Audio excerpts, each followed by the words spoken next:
नमस्कार दोस्तों, कैसे हैं आप सभी। मैं अमित और आज जो कहानी मैं आपको सुनाने जा रहा हूं वो कोई आम कहानी नहीं है। ये मेरी जिंदगी की सबसे खौफनाक सच्चाई है जिसे मैं कभी नहीं भूल सकता। मैं उत्तर प्रदेश के एक छोटे से गांव में रहता था, लेकिन नौकरी की तलाश में हरियाणा जा रहा था। उस रात वक्त करीब 11 बजे का था जब मैं अपनी बाइक से यूपी हरियाणा हाईवे पर अकेला सफर कर रहा था। आसमान में गहरे बादल थे, हल्की हल्की बारिश की बूंदें गिर रही थीं और ठंडी हवा बदन को चीर रही थी। सड़क के दोनों तरफ सिर्फ घना जंगल था और बीच में वीरान हाईवे। जैसे ही मैं हाईवे के एक मोड़ पर पहुंचा, अचानक मुझे सड़क किनारे एक लड़की खड़ी दिखी। लंबी पतली काया, गहरे काले बाल जो उसके चेहरे को आधा ढक रहे थे और सफेद साड़ी में भीगती हुई। वह किसी अजनबी की तरह नहीं लग रही थी, बल्कि ऐसा महसूस हुआ जैसे मैं उसे कहीं पहले देख चुका हूं। मैं नहीं चाहता था कि रात के इस समय किसी अनजान को लिफ्ट दूं, लेकिन न जाने क्यों मेरे हाथों ने खुद ब्रेक दबा दिया। भाई साहब, प्लीज मदद कर दीजिए। उसकी आवाज किसी सिहरन पैदा कर देने वाली ठंडी हवा की तरह थी। मैंने हेलमेट हटाया और पूछा, कहां जाना है? आगे गांव तक, बहुत जरूरी काम है, उसने धीमे से कहा। कुछ अजीब तो था, लेकिन बारिश तेज हो रही थी और मैं किसी को इस हालत में छोड़ना नहीं चाहता था। मैंने उसे बाइक पर बैठने का इशारा किया। जैसे ही उसने अपना ठंडा गीला हाथ मेरे कंधे पर रखा, एक अजीब सा झटका मेरे पूरे शरीर में दौड़ गया, मगर मैंने ध्यान नहीं दिया और बाइक आगे बढ़ा दी। रास्ते में मैंने उससे बातचीत करनी चाहिए। तुम इतनी रात को यहां क्या कर रही हो? उसने कोई जवाब नहीं दिया। मैंने फिर से पूछा, लेकिन अब भी कोई जवाब नहीं। मुझे लगा कि शायद डर की वजह से वह कुछ नहीं बोल रही। मैंने भी चुप रहना ही बेहतर समझा, लेकिन तभी मुझे अचानक एहसास हुआ कि मेरी बाइक का वजन पहले जितना ही लग रहा था, जैसे उस पर कोई बैठा ही न हो। मैंने रियर व्यू मिरर में देखा और मेरी आत्मा तक कांप गई। पीछे कोई नहीं था, लेकिन फिर भी मेरे कंधे पर ठंडा एहसास हो रहा था, जैसे कोई बैठा हो। मैंने घबराकर ब्रेक लगाए और झटके से मुड़कर देखा। वह लड़की अब सड़क के किनारे खड़ी थी, ठीक वहीं जहां से मैंने उसे उठाया था।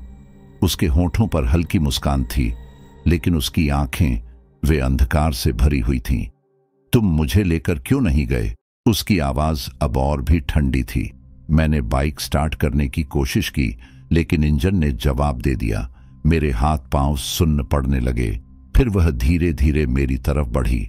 मैं घबराकर बाइक से उतरा और पीछे हटने लगा, लेकिन मेरे पैर जैसे जमीन से चिपक गए थे। वह लड़की अब और करीब आ चुकी थी। उसकी आंखों में गहरा अंधेरा था, जैसे उनमें कोई जीवन ही न हो। उसकी मुस्कान अब चौड़ी हो चुकी थी, इतनी कि उसके होठों के किनारे गालों तक खिंच गए थे। मेरे मुंह से घबराहट में बस इतना निकला, तुम कौन हो? उसने धीरे से सिर झुकाया और बुदबुदाई, तुमने मुझे रास्ते में छोड़ा क्यों? अब उसकी आवाज पहले से भी ठंडी और भारी हो चुकी थी, जैसे कई लोग एक साथ बोल रहे हों। मेरे शरीर में झुर्रियां दौड़ गईं। मैं जान चुका था कि मैं किसी इंसान से नहीं, बल्कि किसी और ही चीज से बात कर रहा हूं। मुझे कुछ भी समझ नहीं आ रहा था। मैं जितना पीछे हटता, उतना ही वह मेरे करीब आती जाती। फिर अचानक मैंने देखा कि उसकी आंखों से खून की धाराएं बहने लगीं। अब मुझसे और सहन नहीं हुआ। मैं पूरी ताकत लगाकर पीछे मुड़ा और दौड़ पड़ा। जंगल की तरफ भागते हुए मैं सिर्फ एक ही चीज सोच रहा था, किसी भी हालत में यहां से निकलना है। लेकिन भागते भागते मुझे एहसास हुआ कि यह रास्ता तो जाना पहचाना नहीं है। मैंने मुड़कर देखा। वह लड़की अब सड़क पर नहीं थी, बल्कि मेरे ठीक पीछे खड़ी थी। मेरा कलेजा मुंह को आ गया। मैं पूरी ताकत से चिल्लाया, लेकिन मेरी आवाज जैसे कहीं दब कर रह गई। तभी उसने अपना हाथ आगे बढ़ाया और जैसे ही उसकी उंगलियां मेरे कंधे को छूने वाली थीं, अचानक दूर से किसी मंदिर की घंटियों की आवाज आने लगी। वह दर्द से चिल्लाई और पीछे हटने लगी। मैंने बिना कुछ सोचे समझे उसी दिशा में दौड़ लगा दी जहां से घंटियों की आवाज आ रही थी। भागते भागते आखिरकार मैं एक पुराने मंदिर के सामने पहुंचा। वहां एक बुजुर्ग पुजारी खड़े थे। मुझे हाँफते देख उन्होंने पूछा, क्या हुआ बेटा? मैंने कांपते हुए पीछे देखा।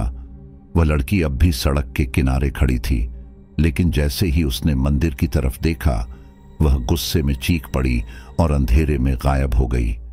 मेरे पैरों की ताकत जैसे खत्म हो चुकी थी।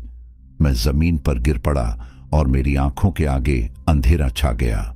मेरी आंखें खुली तो मैं मंदिर के अंदर था। पुजारी जी मेरे पास बैठे थे और मेरे सिर पर गंगा जल छिड़क रहे थे। मेरा पूरा शरीर पसीने से तर था और सांसें बेतहाशा चल रही थीं। मैंने घबराकर पूछा, वो लड़की कौन थी? पुजारी जी का चेहरा गंभीर हो गया। उन्होंने धीमे स्वर में कहा, तू जिस हाईवे से आ रहा था, वहां कई साल पहले एक नवविवाहित दुल्हन की हत्या कर दी गई थी। उसके पति ने उसे रास्ते में छोड़ दिया था और कुछ लुटेरों ने उसे मारकर सड़क किनारे फेंक दिया। तब से उसकी आत्मा हर रात किसी न किसी मुसाफिर को अपने साथ ले जाने की कोशिश करती है। मेरी रीढ़ में ठंडक दौड़ गई। मुझे समझ आ गया कि मैं मौत के कितने करीब था। तुम्हें बचाने के लिए भगवान का शुक्र मनाओ बेटा। ये मंदिर इस आत्मा के क्षेत्र के अंत में है, वो इससे आगे नहीं आ सकती, पुजारी जी बोले। लेकिन मुझे अब भी एक सवाल परेशान कर रहा था। अगर वो आत्मा चली गई तो मुझे अब भी उसके होने का एहसास क्यों हो रहा था? जैसे ही मैंने अपनी हथेली खोली, मेरी उंगलियों पर सिंदूर की लकीरें थीं और मेरी कलाई पर एक लाल धागा बंधा था। मेरा दिल धड़कना भूल गया। ये सब तब नहीं था जब मैं भागा था। पुजारी जी ने मेरी हथेली देखी और उनके चेहरे का रंग उड़ गया।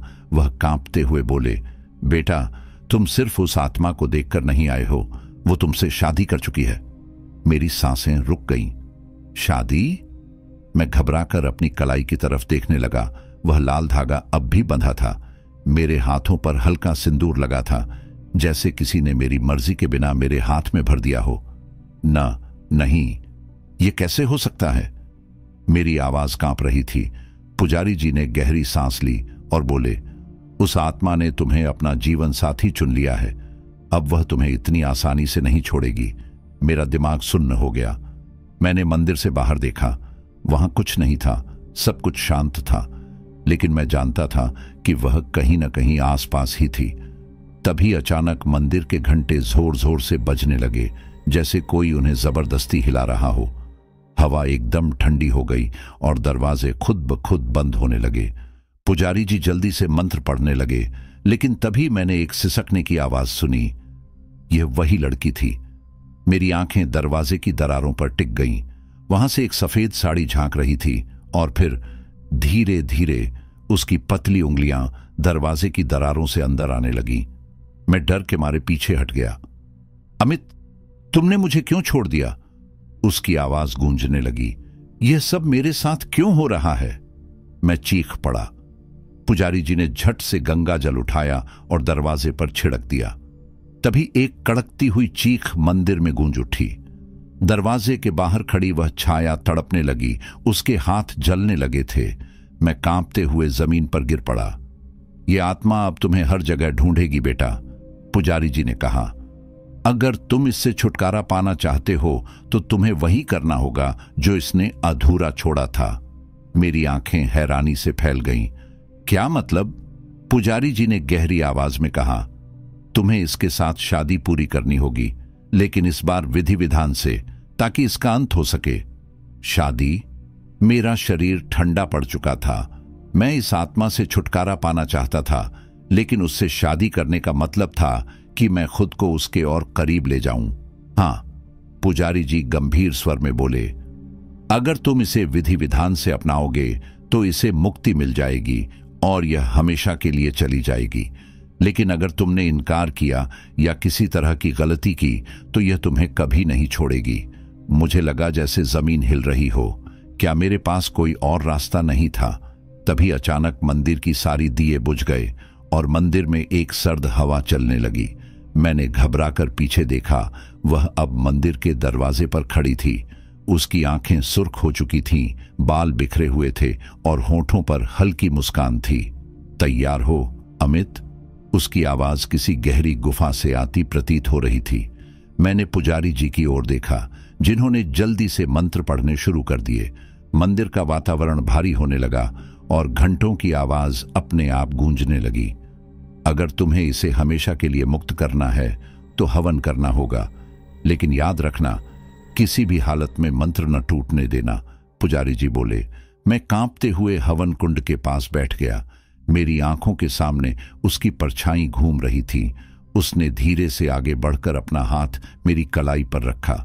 उसका स्पर्श बर्फ से भी ठंडा था। मेरी सांसें तेज हो गईं। जैसे जैसे हवन आगे बढ़ रहा था वैसे वैसे उसकी हालत बदलने लगी। उसका चेहरा बिगड़ने लगा। उसकी आंखों से आंसू गिरने लगे जो जलते ही राख बन रहे थे। अचानक उसने एक दिल दहला देने वाली चीख मारी और जमीन पर गिर पड़ी। वह मेरी तरफ देखने लगी। उसकी आंखों में दर्द था। तुमने मुझसे वादा किया था कि कभी मुझे छोड़कर नहीं जाओगे। वह धीरे धीरे राख में बदलने लगी। उसकी आंखें आखिरी बार मुझ पर टिकीं और फिर सब कुछ शांत हो गया। हवन कुंड की आग भी बुझ गई। मंदिर फिर से अपने सामान्य रूप में आ चुका था। पुजारी जी ने गहरी सांस ली। अब यह हमेशा के लिए मुक्त हो चुकी है। मैंने अपनी कलाई देखी। लाल धागा जल चुका था और मेरी हथेलियों से सिंदूर भी मिट चुका था। मैं भारी सांस लेते हुए जमीन पर बैठ गया। यह सब आखिरकार खत्म हो चुका था। लेकिन जैसे ही मैं मंदिर से बाहर निकला, हल्की हवा चली और मेरे कानों में एक धीमी फुसफुसाहट सुनाई दी। क्या सच में? मैंने घबराकर चारों ओर देखा। सड़क सुनसान थी। हवा में अजीब सी नमी थी, लेकिन वहां कोई नहीं था। शायद यह सिर्फ मेरा भ्रम था या फिर सच। पुजारी जी ने मेरे कंधे पर हाथ रखा। बेटा, यह आत्मा अब मुक्त हो चुकी है, पर याद रखना आत्माओं की दुनिया में वादे बहुत मायने रखते हैं। मैं कुछ नहीं बोला, बस गहरी सांस ली और मंदिर की सीढ़ियों से नीचे उतरने लगा। मेरा दिमाग अब भी वही सवाल दोहरा रहा था, क्या सच में सब खत्म हो चुका है? रात के 3 बज चुके थे। मैं अपनी बाइक के पास पहुंचा और उसे स्टार्ट करने ही वाला था कि अचानक मेरी नजर रियर व्यू मिरर पर पड़ी। मेरा कलेजा मुंह को आ गया। मुझे पीछे किसी का हल्का अक्स दिखा। मैंने झटके से पलट कर देखा, पर वहां कोई नहीं था। मेरा दिल जोर जोर से धड़कने लगा। शायद यह सिर्फ थकान का असर है, मैंने खुद को समझाया। मैं बाइक पर बैठा और तेजी से हाईवे की ओर निकल पड़ा। ठंडी हवा मेरे चेहरे से टकरा रही थी, लेकिन अब भी ऐसा लग रहा था कि कोई मेरे पीछे बैठा हो। मैंने हिम्मत करके पीछे देखा। कुछ नहीं था। कुछ दूर चलने के बाद मैंने राहत की सांस ली, पर तभी अचानक मेरे कानों में वही धीमी फुसफुसाहट गूंजी। तुमने मुझसे शादी की है अमित, मैं तुम्हें कभी नहीं छोड़ूंगी।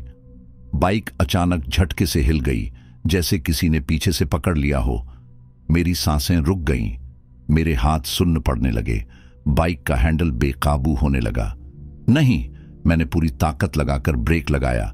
बाइक घिसटते हुए रुकी और मैं बुरी तरह सड़क पर गिर पड़ा। दर्द से कराहते हुए मैंने ऊपर देखा। चारों ओर अंधेरा था। हाईवे वीरान पड़ा था, पर फिर भी मुझे महसूस हुआ कि कोई बेहद करीब खड़ा मुझे देख रहा था। मैंने घबराकर बाइक उठाई और वहां से सरपट भाग निकला, और तभी मेरे कानों में एक आखिरी बार उसकी आवाज आई, तुम्हें लगा कि सब खत्म हो गया? नहीं अमित, यह तो सिर्फ शुरुआत है। अलविदा दोस्तों, मिलते हैं अगले वीडियो में।